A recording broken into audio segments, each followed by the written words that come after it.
boa tarde ou já boa noite a todos e todas. Eu agradeço os heróis e heroínas da resistência. Depois de 2 dias enormes aqui, com muito conteúdo, muita discussão interessante, está aqui às 6h26 da tarde da quinta-feira, não é para todo mundo. Obrigado.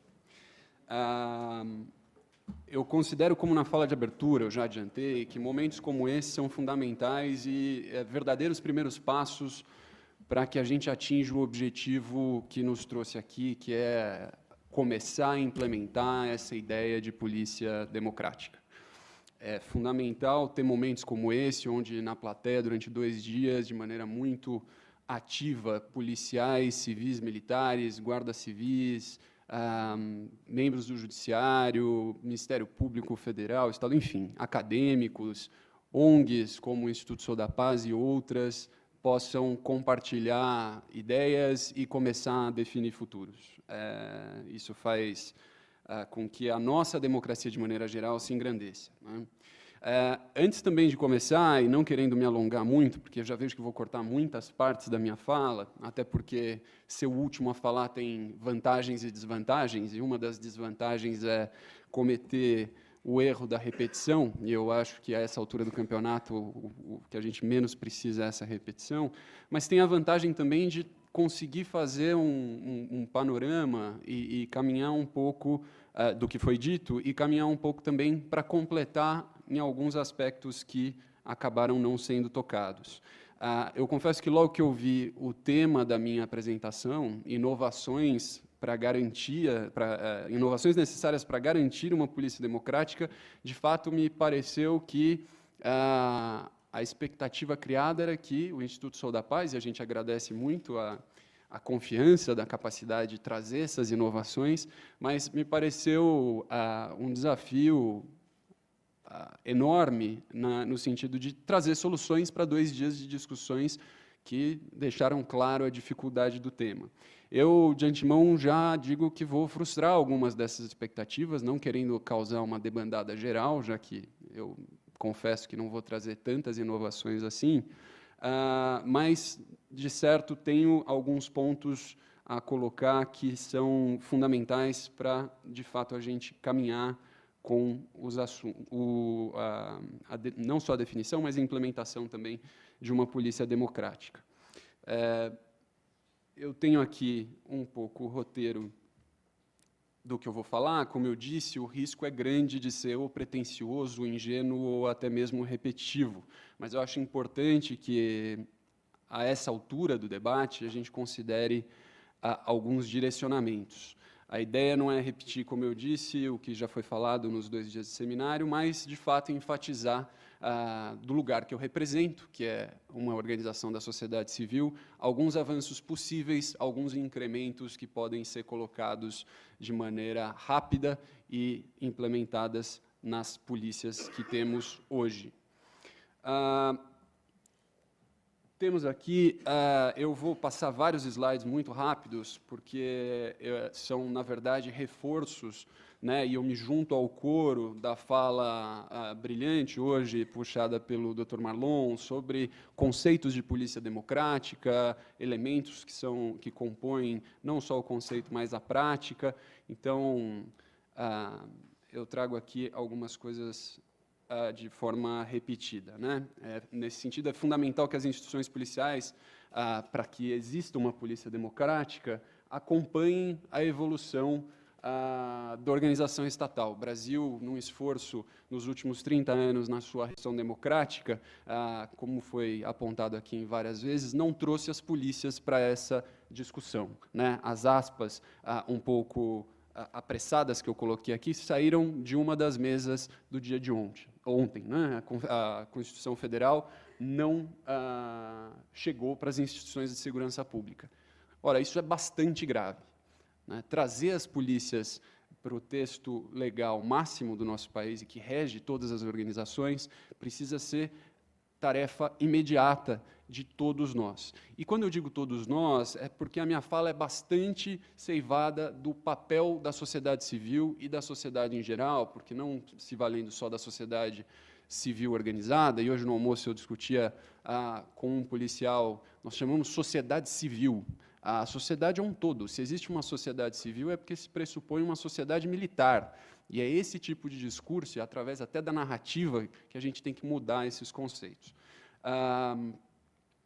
Me parece que, do lema que algumas polícias norte-americanas usam, né, proteger e servir, o que as polícias hoje carregam no país é uma responsabilidade, inclusive injusta, porque não exclusiva, de que a polícia trouxe muito bem o papel do proteger, mas deixou de lado o debate do que representa o servir.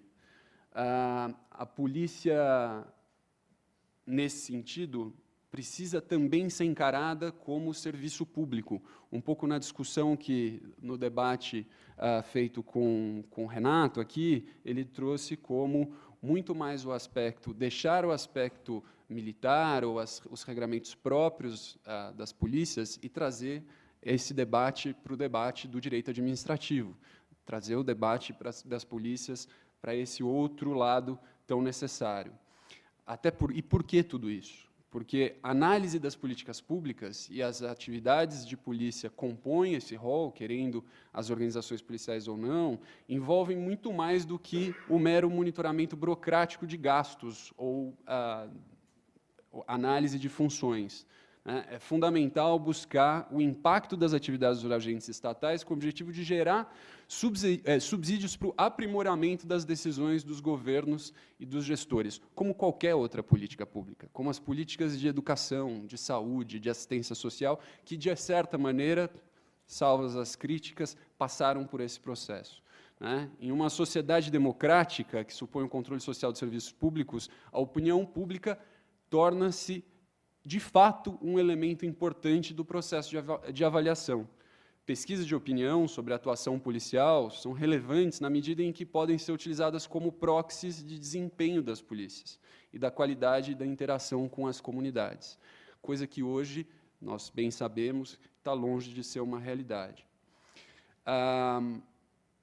E existem muitas vantagens previstas nessa transição da política, como bem lembrou hoje de manhã o Dr. Marlon, das políticas democráticas, no investimento que a sociedade faz para o caminho para uma polícia democrática. Cidadãos insatisfeitos com a polícia tendem a não fornecer informações sobre a atividade criminosa. A cooperação, nesse sentido, é uma ajuda ao trabalho policial. O medo do crime é outro fator que tem efeito de piorar as avaliações sobre as polícias. Então, é razoável pensar que, na existência de um ciclo vicioso a ser quebrado, as altas taxas de criminalidade alimentam e são alimentadas pela desconfiança nas instituições.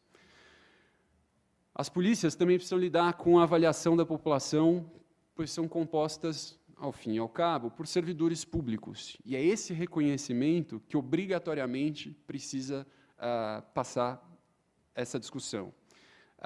Essa preocupação com a percepção da sociedade sobre a atividade policial e a qualidade desses serviços passa a ser algo fundamental.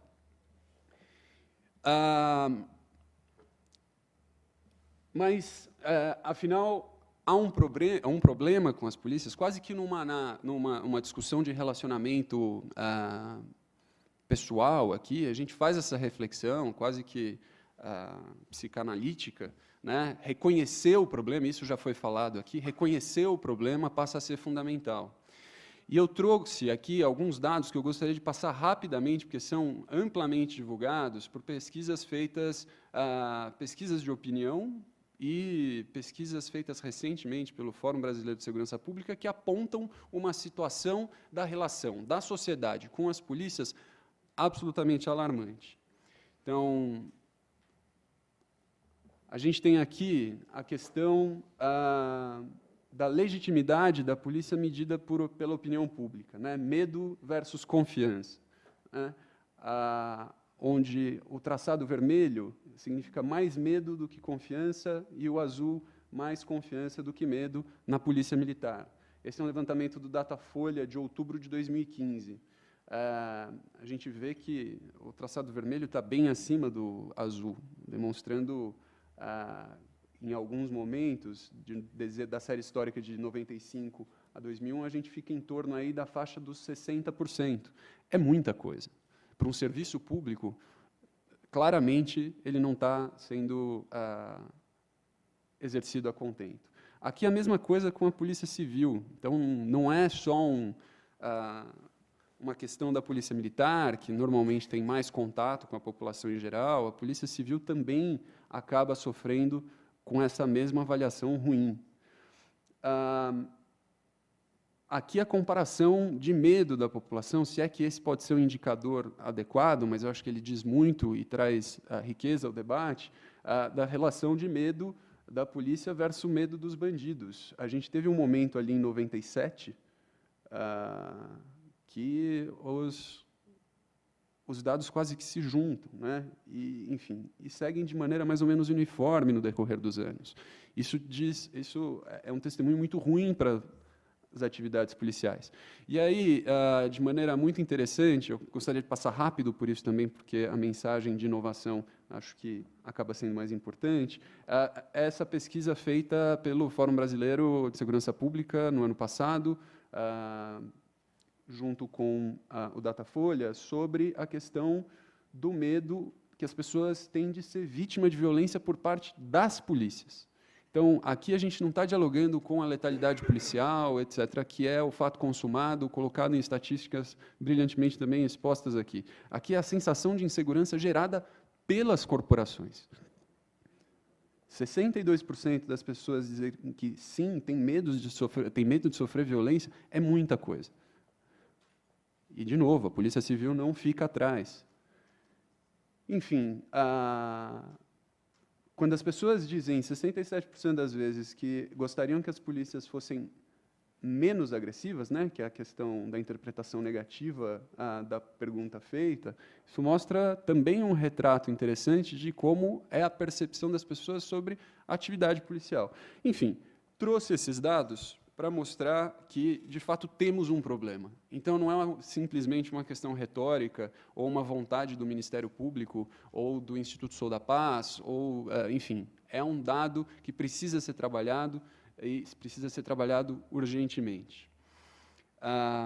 Nesse sentido, é um erro negar que haja um problema, mesmo que as polícias reconheçam que há um problema, como foi colocado aqui, né, a importância do reconhecimento, porque o conhecimento nós temos todos esses dados para provar, a avaliação do ponto de vista de uma organização da sociedade civil que há 17 anos trabalha com o tema de segurança pública e violência, é que pouco tem se caminhado nessa direção.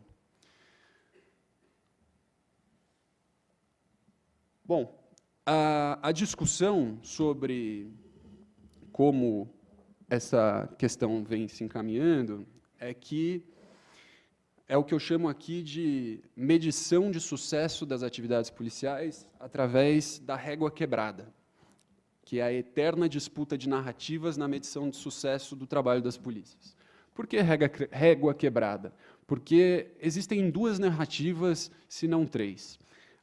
A narrativa das polícias segue sendo: nós estamos fazendo o melhor que podemos e acho que a sociedade acredita nisso. Mas o sucesso dessas atividades ele acaba sendo medido pelos números de apreensões de drogas, armas ou pessoas procuradas, operações bem-sucedidas, condenações judiciais, inquéritos instaurados, enfim, acabou até repetindo o número de apreensões, porque acaba sendo um dos fatores de sucesso sempre muito levantados pelas polícias.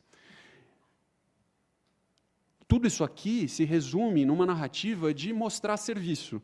Das polícias, olha, estamos trabalhando, estamos apreendendo tantas toneladas de droga, estamos recolhendo tantas armas de circulação.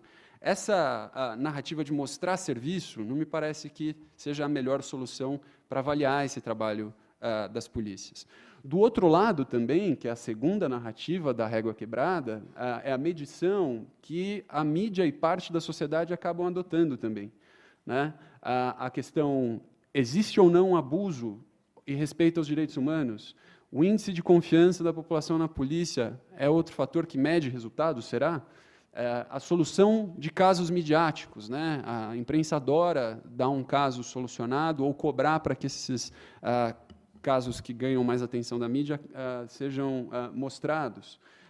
Ou então o outro extremo, quando a mídia não mostra a incompetência das polícias, mostra o lado do policial herói, que foi também, de maneira sensacional, aqui discutida sobre como o policial é gente, né? Acho que ficou muito forte aqui a imagem do Cabo Lotin, dizendo que a polícia precisa ser tratada como gente, não heroificar esse trabalho, porque isso deturpa também a imagem, não só do policial, não só da atividade policial, mas da corporação como um todo e da atividade de serviço público prestado da maneira como ela é. A sensação de segurança, que é algo bastante difícil de ser medido, mas também, será que é por aí? Dentro dessas provocações que eu trago, de que régua usar para medir resultados e assim transformar as atividades policiais numa atividade, numa prestação de serviço público mensurável, eu trago aqui uma definição bastante básica, é um texto clássico de quem estuda instituições de segurança pública, do David Bailey, né, que diz que a polícia é a manifestação mais visível da autoridade governamental executando as tarefas mais óbvias, necessárias e intrusivas para garantir o bem-estar tanto de indivíduos como das comunidades. A polícia democrática, ela precisa evoluir desse conceito. E me parece um consenso, depois de 2 dias debatendo aqui, que é o que queremos, tanto por parte dos comentários dos policiais, como também de todos que aqui se manifestaram. Né? Ao fim e ao cabo, junto da sociedade, prestando serviço público para a sociedade.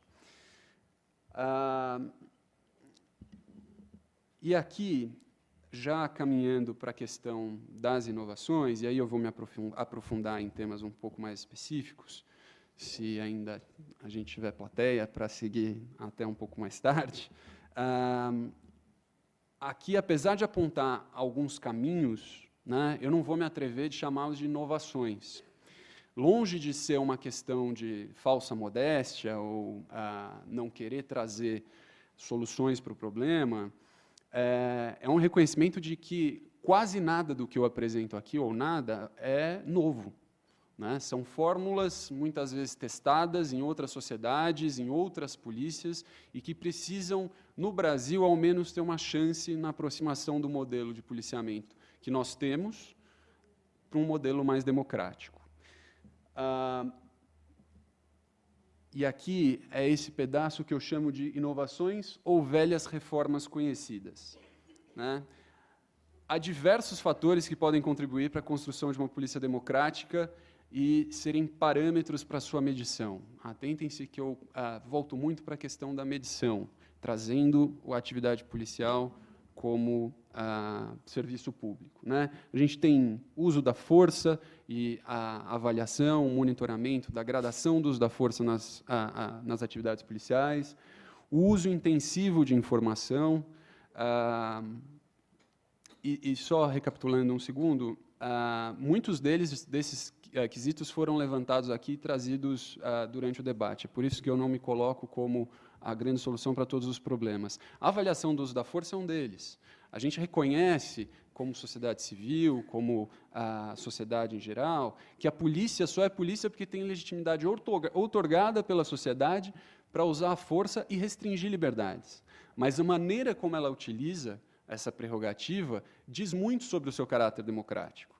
Né? As discussões, os debates abertos de como essa polícia vai fazer esse uso desse quesito que a caracteriza como polícia é fundamental para dizer se estamos longe ou perto dessa polícia democrática. A gente tem exemplos no mundo de atividades policiais, eu vou trazer um exemplo mais para frente, de atividades policiais que foram restritas justamente por conta de debates, votações abertas, assembleias com o público que limitaram o poder das polícias.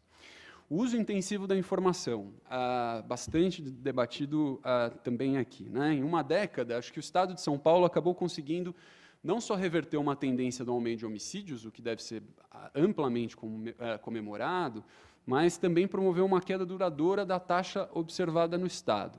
Mas, ainda hoje, não é possível compreender por completo quais políticas e programas contribuíram para a medida. O que eu quero dizer com tudo isso? Eu não vou resgatar a discussão trazida pelo Renato, mas não há clareza ainda sobre os dados de homicídios no Estado de São Paulo. Há uma sensação e alguns apontamentos, indicadores, que nos dizem que, sim, devemos comemorar, mas a clareza, a capacidade da sociedade compreender esses dados, misturada com a dificuldade do governo do Estado de fornecer dados claros, traz uma situação de nebulosidade que ainda precisa avançar. Aqui, a outra questão que eu trago é a necessidade de a gente priorizar a produção de diagnósticos sobre políticas públicas implementadas, utilizar a informação no monitoramento e aprimoramento de operações em curso. Por que não podemos, enquanto sociedade, ter acesso a esse tipo de informação?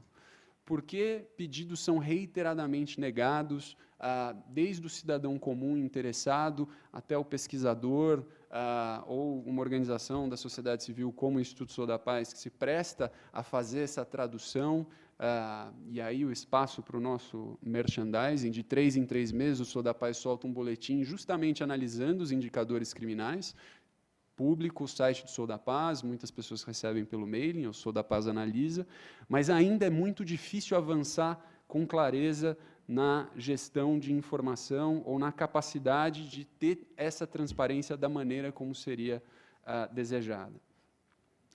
Outra questão apontada, e que ajuda não só na gestão das atividades policiais, mas também na aproximação de uma polícia mais democrática, são justamente os sistemas de gestão que priorizam um modelo de gestão por resultado. E não só para medir se vai bem ou vai mal, mas para também a construção de indicadores que servem como instrumento de gestão para os comandos civis. A implantação do plano de metas de gestão por resultados, que ficou amplamente conhecida no Estado de São Paulo como o sistema de bônus para os policiais, é algo que precisa ser olhado com atenção. A intenção ali, para muito além de gerar uma ferramenta que consegue calcular a bonificação, a gratificação paga aos policiais, merecidamente paga aos policiais, pela redução de indicadores criminais, e não por quesitos operacionais, como eu critiquei aqui, é algo que dá poderes à Secretaria de Segurança Pública para entender claramente quais regiões no Estado de São Paulo, e esse é um programa que não existe só em São Paulo, existe no Rio de Janeiro, em outros estados, que regiões vão bem e que regiões vão mal. Isso é fundamental do ponto de vista do planejamento da política pública, porque indica onde o recurso precisa ser investido e onde não, onde vai bem, onde não vai, que políticas funcionaram aqui e que podem funcionar em outros lugares. O uso, a título de sugestão para a gente caminhar para essa polícia mais efetiva e próxima desse modelo democrático, é a questão do uso da tecnologia e uso da tecnologia possível, né? A gente ouve inovação e acha que vamos trazer aqui inovações tecnológicas que não estão ao alcance das mãos. E aí, aproveito para fazer outra propaganda de outro programa do Instituto Sou da Paz. Em 2014, nós tivemos o Prêmio Polícia Cidadã, que premiou uma ação de tecnologia construída dentro das PMs. Dentro da PM de São Paulo, dentro da PM de Guarulhos, que se valeu da integração de câmeras municipais para automaticamente identificar veículos roubados. No mesma premiação, nós premiamos uma ação onde redes sociais foram usadas para aprimorar a investigação. Então, a tecnologia possível, que é como eu chamo esses fatores, ajudam e ajudam muito. Bom, não vou me estender quanto à letalidade policial e à morte de policiais, porque também já foi bastante discutido, eu já ganhei um cartão de 10 minutos. Garantir que as polícias tenham os seus direitos preservados e condições de trabalho adequadas, a efetividade na prevenção de crimes. Então, como eu disse aqui em relação ao plano de metas no Estado de São Paulo, é importantíssimo que as polícias trabalhem por resultados, e resultados para a redução de indicadores criminais que façam sentido para a população, que sejam sentidos, mais do que fazer sentido, precisam ser sentidos pela população, e não trabalhar com metas operacionais, como apreensões de drogas ou cumprimento de mandados. E aí, por fim, eu queria ressaltar 2 pontos que estão marcados com os asteriscos, que é a questão do accountability, já bastante explorada pelo Dr. Marlon, e, por fim, puxar um pouco a sardinha para o lado das organizações da sociedade, como o caso do Sou da Paz, para a participação social, né? Aqui eu faço um levantamento sobre a questão do accountability e acho que vale a pena pontuar pequenos acréscimos ao que já foi discutido, né? Soluções incrementais de ação imediata passam por reconhecer essa troca democrática, né? O princípio aqui é bastante claro e bastante simples.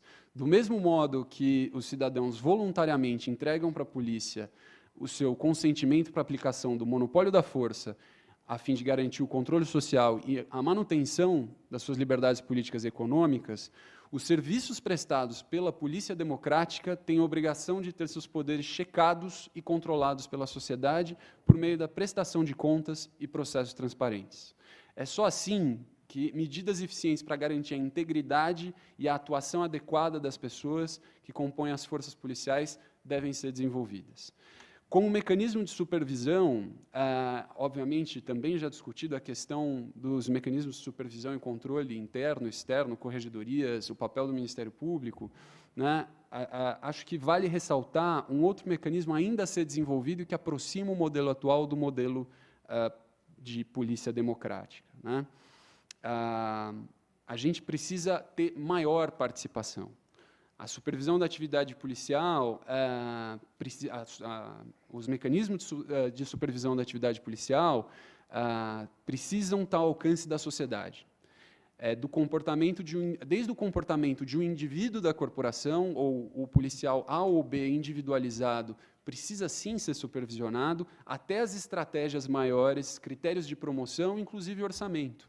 Esse é o tipo de assunto que precisa ser muito mais transparente, mais do que transparente, porque não basta estar disponível num site, ele precisa contar com a participação da sociedade. A gente tem isso em outros campos de políticas públicas e da organização do Estado. A assistência social faz isso há muitos anos, a saúde faz isso há muitos anos, os conselhos de educação e tantos outros fazem isso. Por que não trazer isso para a segurança pública? E me parece que essa realidade de abertura está longe de acontecer. Como eu disse, o caso que eu trago, há 2 anos, o Instituto da Paz fez um intercâmbio com a polícia inglesa e trouxe para cá um policial para discutir as manifestações, à época também muito à luz das questões das manifestações de 2013.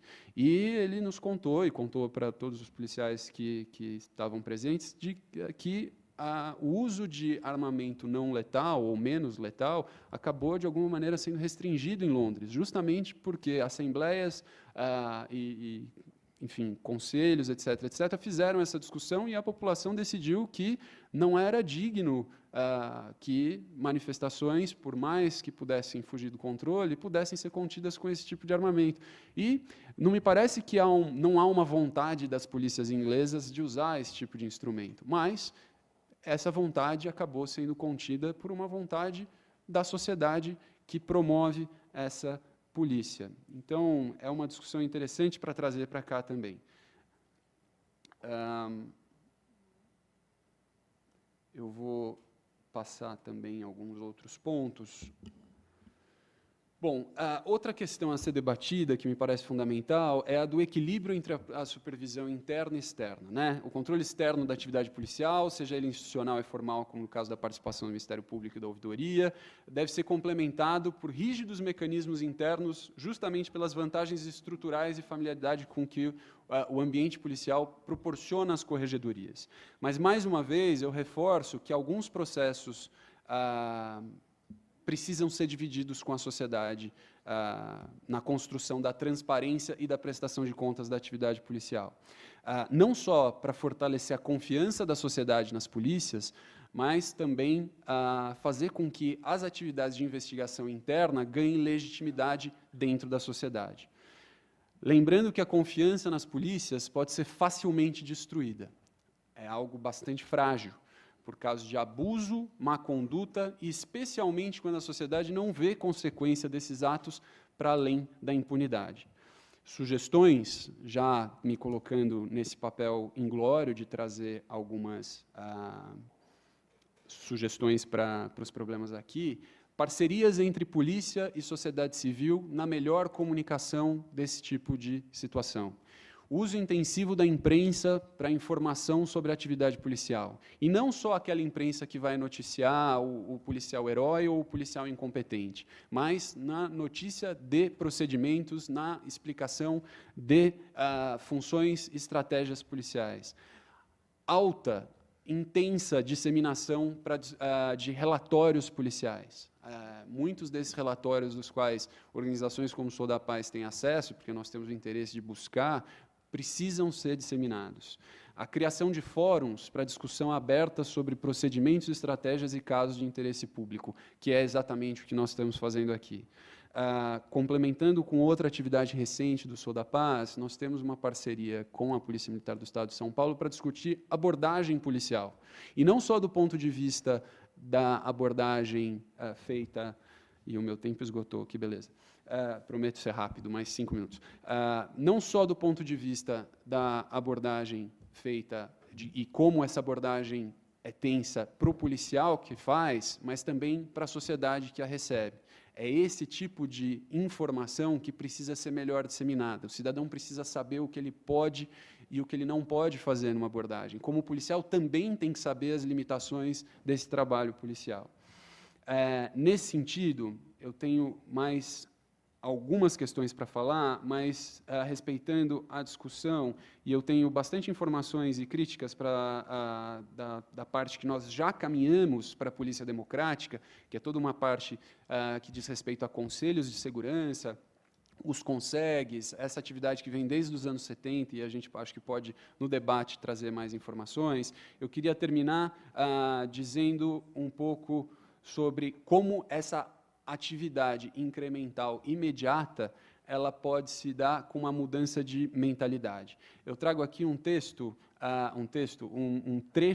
de uma pesquisa feita por uma pesquisadora do Rio de Janeiro, a Jaqueline Muniz, que diz o seguinte: o primeiro passo é fazer transparente o conteúdo da ação policial.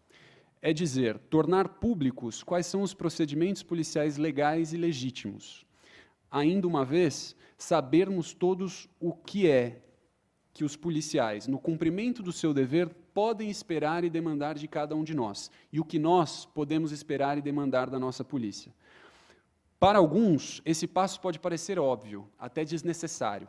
Há, com certeza, muitos policiais e cidadãos que já têm para si um inventário de comportamentos policiais ou das maneiras de como lidar com eles.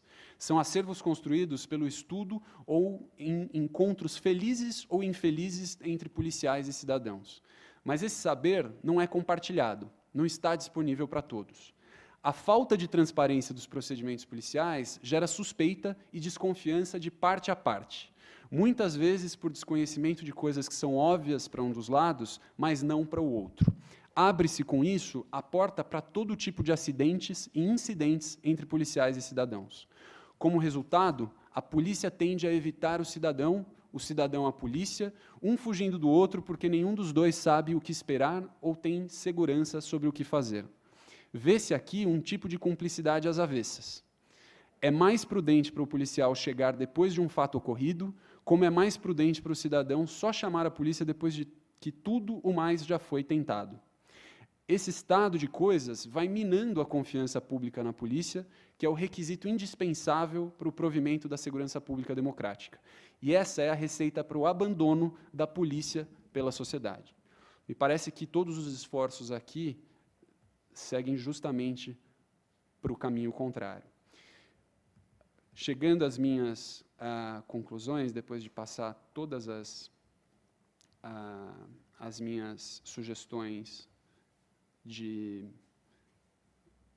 avanços para a polícia democrática, e eu peço licença para fazer também um apelo, porque a questão trazida pelo Renato dos sigilos, e tivemos até um policial que levantou a questão que o decreto de sigilo foi revogado, eu faço um apelo um pouco num parênteses fora dessa minha narrativa, porque enquanto eu sentado ali ouvindo essa palestra sobre transparência e como o governo do Estado de São Paulo vem se comportando em relação aos sigilos, eu recebi uma informação de uma pesquisadora que trabalha no Sou da Paz, que me passou por e-mail o resultado de uma solicitação via Lei de Acesso à Informação de BOs do 11º DP de Campinas, onde o Sou da Paz requisitou 16 boletins de ocorrência sobre homicídios acontecidos em 2015 para uma pesquisa da Senasp, que deveria servir, inclusive, para basear os trabalhos de aprimoramento das investigações de homicídio, etc., etc. A resposta que veio, em caráter definitivo, porque a nossa solicitação foi arquivada, foi exatamente essa. E eu deixo essa questão no ar para as discussões e até para compor nosso documento final, o resultado desse encontro. Abre aspas. Solicitação arquivada, pois o Estado de São Paulo não é responsável pelos documentos, dados e informações solicitadas. Nós solicitamos BOs. A Secretaria de Segurança Pública. Enfim, temos os dados. Então, quando nós falamos de sigilo, transparência, e tudo isso corrobora para a gente caminhar para uma polícia mais democrática, e a transparência faz bastante parte disso, eu trago esse exemplo pouco consolador de que estamos no caminho certo. E, por fim, de verdade, eu peço desculpas por trazer, talvez, mais perguntas e interrogações do que quando a gente começou a conversar, mas eu acho que algumas perguntas são fundamentais para servir de norte nessa construção de instituições mais aderentes à sociedade e à ideia de democracia que queremos, né? Eu finalizo, e aí, para não dizer que eu estou mentindo, passando por alguns slides, né? A pergunta fundamental é: a quem serve o distanciamento entre polícias e sociedade, né? Certamente não é a atividade policial e muito menos os profissionais de segurança pública, menos ainda a sociedade civil preocupada, e eu prometo que eu vou parar de falar sociedade civil, a sociedade preocupada em termos avanços na segurança pública. Obrigado.